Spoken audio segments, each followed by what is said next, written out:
ដល់ពុកម៉ែបងប្អូនទាំងអស់គ្នាដែលបានតាមទស្សនានៅ channel របស់ខ្ញុំបានធីរដ្ឋាបាទឬក៏ channel Mr. រដ្ឋា Map Money Online បាទ Map Money KX បាទអូខេអញ្ចឹងថ្ងៃនេះខ្ញុំបាននឹងមានកម្មវិធីមួយបាទគឺកម្មវិធីរបស់ខ្មែរយើងទេបាទគឺវាដូចទៅនឹង Facebook អញ្ចឹងបាទគឺវាមានឈ្មោះថា Facebay បាទអញ្ចឹងដោយសារតែពីមុនគឺកម្មវិធី Facebay ហ្នឹង app Facebay ហ្នឹងគឺវាមានម្ដងហើយដោយតែវាការអាប់ដេតណាឥឡូវនៅខាង app ខាង Facebay គឺគាត់បានធ្វើការបង្ហាញទៅដល់យើងថាឥឡូវនេះគឺការអាប់ដេតរបស់ Facebay គឺបានត្រូវបានបញ្ចប់បាទអញ្ចឹងពីមុនមកគឺ Facebay គឺវាមាន2ដើម្បីធ្វើការ link ចូលគ្នាណាបងប្អូនអ្នកគ្នាបាទវាមាន2 app ក្នុងការ link ចូលគ្នាដើម្បីធ្វើការធ្វើការរកលុយជាមួយវាបានអូខេតែឥឡូវនេះគឺយើងគឺប្រើតែមួយទេបាទគឺប្រើតែ Facebay មួយទេគឺយើងអាចធ្វើការរកលុយជាមួយវាបាទហើយការរកលុយជាមួយវាគឺងាយស្រួលមែនតើដូចទៅនឹង Facebook ដូចទៅនឹង YouTube ចឹងបាទគឺតែគាត់ថាក្នុងការរកលុយរបស់វាគឺយើងមិនចាំបាច់ចំណាយពេលក្នុងការធ្វើវីដេអូ original ឬក៏អីទេយើងគ្រាន់តែ copy link Facebook link channel YouTube ណាឬក៏ link បទចម្រៀងអីនៅក្នុង YouTube ដើម្បីយកទៅ post ទៅនៅក្នុង Facebay ហើយមានអ្នកគេចូលមើលមានអ្នកគេលេងគឺយើងនឹងទទួលបានលុយតែម្ដងបាទហើយចំពោះក្នុងការដាក់លុយដកលុយគឺយើងអាចដកបានតាមរយៈគណនី ABA ឬក៏ Wing បាទឬក៏ធនាគារ ACLIDA ជាដើមបាទអូខេចឹងដើម្បីកុំឲ្យខាតពេលវេលាយូរណាបងប្អូនអ្នកគ្នាបងប្អូនចូលមកកាន់សម្រាប់បងប្អូនដែលគាត់ប្រើទៅនឹងទូរស័ព្ទ Android បងប្អូនចូលមកកាន់ Play Store មកបន្ទាប់មកបងប្អូនវាយពាក្យថា Facebay បាទចឹងបងប្អូនវាយពាក្យថា Facebay គឺចេញនៅទម្រង់បែបនេះបាទចឹងបងប្អូនធ្វើការតម្លើងវាទៅដោយសារតែខ្ញុំបានធ្វើការតម្លើងរួចរាល់ហើយអូខេចឹងបន្ទាប់មកគឺខ្ញុំចុចលើពាក្យថា Open តែម្ដងឬក៏អាចចូលទៅកាន់ Home Screen ណាបងប្អូនអ្នកគ្នាបាទចឹងខ្ញុំសូមចុចលើពាក្យថា Open តែម្ដងបាទអូខេបាទអញ្ចឹងចំពោះបងប្អូនដែលមិនទាន់បានចុច Subscribe បងប្អូនជួយចុច Subscribe ម្នាក់មួយទៅបងប្អូនអ្នកគ្នាបាទដើម្បីទទួលបាននៅវីដេអូថ្មីដែលខ្ញុំបានធ្វើការបង្ហាញដើម្បីធ្វើការលើកទឹកចិត្តដល់រូបខ្ញុំបាទក្នុងការបង្ហាញវីដេអូ review វីដេអូថ្មីទៅដល់បងប្អូនទៀតបាទអរគុណអូខេអញ្ចឹងនៅពេលដែលចូលនេះបាទត្រង់នេះគឺវាមាន2បាទក្នុងជំរើសវាមាន2ទី1គឺធ្វើការ log in ចូលតែម្ដងបាទត្រង់ចំណុចទី1ដែលមានរូបកូនសោនេះបាទត្រង់នេះគឺគេឲ្យយើងធ្វើការដែលចំពោះដែលយើងមានគណនីឲ្យស្រាប់បាទចំពោះដែលយើងមានគណនីស្រាប់ណាបងប្អូនអ្នកគ្នាបាទត្រង់នេះគឺយើងវាយគ្រាន់តែវាយលេខទូរស័ព្ទទៅបងប្អូនអ្នកគ្នាបាទ0បានបងប្អូនទៅបាទបន្ទាប់មកទៀតត្រង់នេះគឺជាចំណុចនៅក្នុង password បាទចំណុចក្នុង password បងប្អូន password បានហើយបងប្អូនដាក់ចុចលើពាក្យថា log in តែម្ដងបាទអូខេអញ្ចឹងដោយសារហេតុមកដល់ត្រង់ចំណុចនេះចំពោះបងប្អូនដែលទើបតែនឹងមានណាទើបតែនឹងលេងជាមួយទៅនឹង app មួយនេះអញ្ចឹងបងប្អូនត្រូវចុចលើពាក្យថា new account បាទបងប្អូនត្រូវចុចលើពាក្យថា new account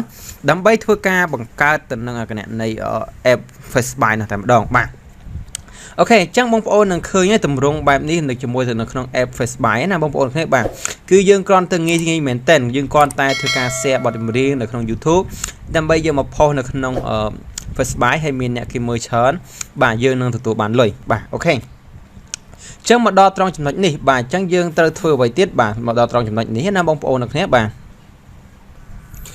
ចឹងមកដល់ត្រង់ចំណុចនេះហើយគឺយើងមិនទាន់បានអាចធ្វើការរកលុយជាមួយវាបានទេចឹងយើងត្រូវតែបំពេញទៅនឹងឯកសារមួយចំនួនដែលពាក់ព័ន្ធទៅពីយើងផ្ទាល់ដើម្បីធ្វើការស្នើសុំសិទ្ធិក្នុងការរកលុយជាមួយនឹងទៅនឹង app ហ្នឹងអូខេចឹងបងប្អូនកលេចមើលក្រុម5ជួរហ្នឹង5 step ហ្នឹងបាទ5 op ហ្នឹងបងប្អូនបាទ5 op ហ្នឹងបងប្អូនហើយបងប្អូនកលេចមើលពាក្យខាងនៅខាងនេះវាមាន ត្រេ3ចឹងបងប្អូនចូលមកកាន់ ត្រេ3មកបាទបងប្អូនទាំងគ្នាបាទចូលមកកាន់កន្លែង track 3គឺវានឹងចេញនៅជាទម្រង់បែបនេះអញ្ចឹងបងប្អូនត្រូវចូលមកកន្លែងអាវងមូលនេះណាបងប្អូនទាំងគ្នាបាទចូលមកកាន់កន្លែងអាវងមូលនេះមកអូខេអញ្ចឹងនឹងឃើញនៅត្រង់នេះបាទអញ្ចឹងខ្ញុំនឹងបង្ហាញពីមួយជំហានណាបងប្អូនទាំងគ្នាត្រង់ចំណុចនេះណាអូខេអញ្ចឹងត្រង់នេះគឺវាតម្រូវឲ្យយើងធ្វើការដាក់នៅ profile បាទអញ្ចឹងយើងអាចធ្វើការដាក់ profile បានដូចទៅនឹង Facebook អញ្ចឹងបងប្អូនទាំងគ្នាបាទអូខេចឹងយើងឥឡូវយើងចូលមកមើលត្រង់នេះវិញបាទដើម្បីធ្វើការបង្ហាញណាអូខេចឹងបងប្អូនចូលមកកាន់កន្លែងរូបកងចាស់ហើយឬក៏ setting ឬក៏ការកំណត់ណាចូលកន្លែងរូបកងចាស់ចឹងបងប្អូននឹងឃើញនៅកន្លែងនេះគឺលេខ15 563ចឹងយើងចុចលើត្រង់មកយើងយកដៃ select លើត្រង់នេះមកដើម្បីចេញបាទ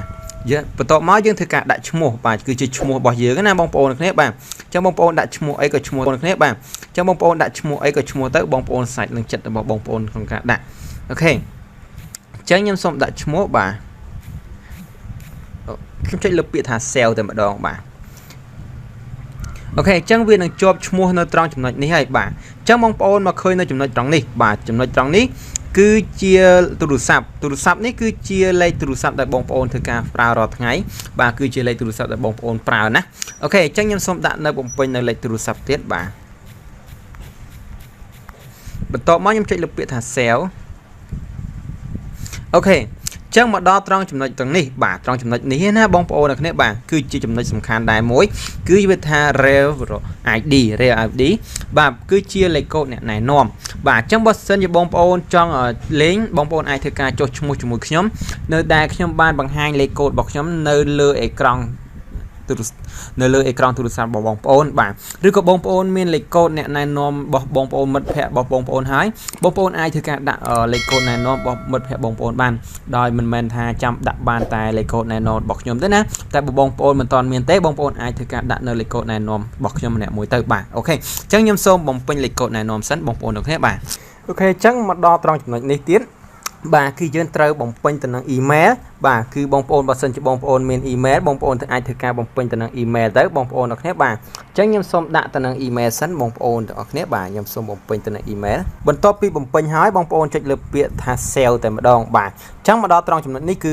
change password បាទ change password គឺបងប្អូនត្រូវតែដាក់ password ដើម្បីធ្វើការ log in ណាបងប្អូនទាំងគ្នាបាទអញ្ចឹងបងប្អូនត្រូវតែដាក់លេខកូដហ្នឹងយ៉ាងហោចណាស់ឲ្យបានត្រឹមយ៉ាងតិចគឺ6ខ្ទង់បាទគឺវាមានលាយឡំជាមួយទៅនឹងអក្សរណាបងប្អូនគ្នាបាទដើម្បីងាយស្រួលក្នុងការធ្វើការហើយធ្វើម៉េចឲ្យបងប្អូនត្រូវចាំផងបាទជាមួយទៅនឹងលេខកូដមួយហ្នឹងដើម្បីវាងាយស្រួលក្នុងការយើង log in ចូលទៅណាបងប្អូនគ្នាបាទអញ្ចឹងខ្ញុំសូមធ្វើការបំពេញទៅនឹងលេខកូដសិនបងប្អូនគ្នាបាទ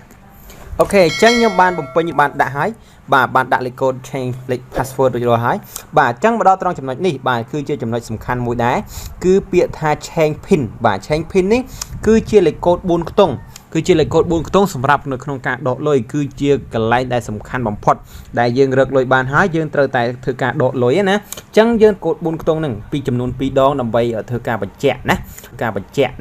អូខេអញ្ចឹងខ្ញុំនឹងដាក់លេខកូដ2ដងបញ្ជាក់ទៀតបងប្អូនទាំងគ្នាបាទអូខេអញ្ចឹងនៅពេលដែលបងប្អូនបានដាក់លេខកូដរួចរាល់ហើយអញ្ចឹងវានឹងនាំបងប្អូនមកកាន់ទម្រង់ដើមបាទអញ្ចឹងយើងចប់ហើយត្រង់ step ទី2នេះបាទអញ្ចឹងមកដល់ step ទី3មកដល់កន្លែង order នេះបាទ order នេះគឺជាឲ្យយើងជ្រើសរើសនៅ page បាទអញ្ចឹងបងប្អូន select នៅត្រង់នេះមកវាមាន page ប្រុស page ស្រីអញ្ចឹងខ្ញុំសូមយកនៅ page ប្រុសឬក៏មិនបញ្ជាក់ page បាទយើងបន្តមកយើងពាក្យថា sell តែម្ដងបាទ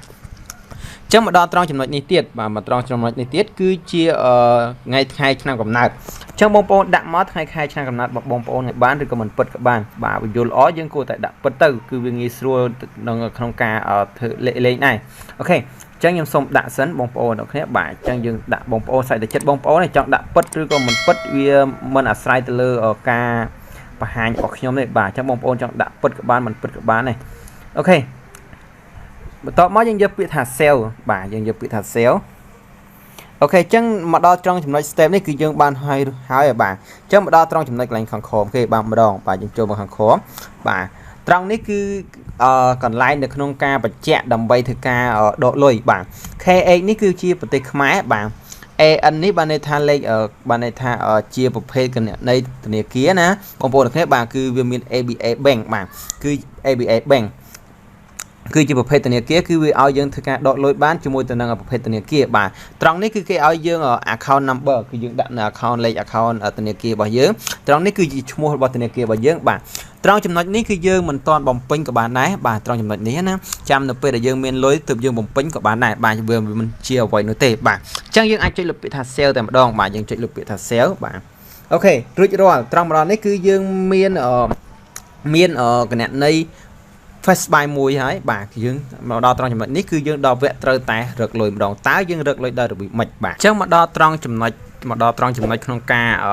ចំណុចដែលធ្វើការដាក់រូប profile អញ្ចឹងយើងចុចលើកន្លែងបាទអញ្ចឹងយើងបានធ្វើការដាក់រួចរាល់ហើយជាមួយទៅនឹងរូបភាពបាទអញ្ចឹងយើងមក select នៅខាងក្រោយ background នៅខាងក្រោយនេះទៀតគឺជា cover បងប្អូនអាចធ្វើការដាក់បានបាទដាក់ជាមួយអ្វីក៏បានដែរបាទ ok chắc nhầm đã trong đã rụt mùi nế bà tọa máu nhầm chạy lơ xì nhà krí ở bia rút từ đó rồi phía rơi bông ôn được nế bà ok chắc ăn hỏi bà bàn hỏi chắc bông ôn đo việc trong ca được lôi tầm đo bà chứng mà đo không ca được bim được không ca được lôi cho mùi từ đồng Facebay bà chẳng dương cho một căn trong chấm địa bà lại xì nhà lịch bố cái nào bông ôn được nế bà lại xì nhà lịch bố